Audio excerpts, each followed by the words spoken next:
स्वतःचा गळ्यात मडकी. हे कोण सुरू केलं? पेशवाईनं. बाजीराव, संभाजी राजे गेल्यानंतरचे बाजीराव बाजीवर बसले, त्यांनी सत्ता घेतली. या पेशवाईने हे सुरू केलं. शिक्षण वगैरे तर बंद केलं. महाराज म्हणून बाबासाहेबाला या क्रांत्या करावं पण त्या महाडच्या 14 तळ्याची क्रांती.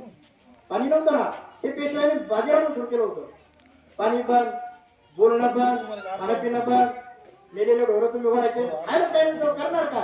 चौकून बंदी केली होती. आणि म्हणून पुन्हा म्हणायची एमएलए ढोरं खातात, अरे खाणार का नाही? तिथं उपाशी मरतील का? कामच ते त्यांना लावून दिलं. हे पाटलाचं बैल मेला उडत नाही, मग ते उडत न्यायचा, ते कापून खायचं, कारण खायला काही नव्हतं. अशी कंडिशन तयार केली. आणि त्या परिस्थितीत जगत असताना पुढे इंग्रज आणि पेशव्यांमध्ये युद्ध, जवळपास इंग्रजाला बी सत्ता पाहिजे होती, पेशव्यांची सत्ता होती. पेशव्याने बलात्कार सत्ता घेतल्यानंतर, सांभाळल्यानंतर अत्याचार भरपूर झाले.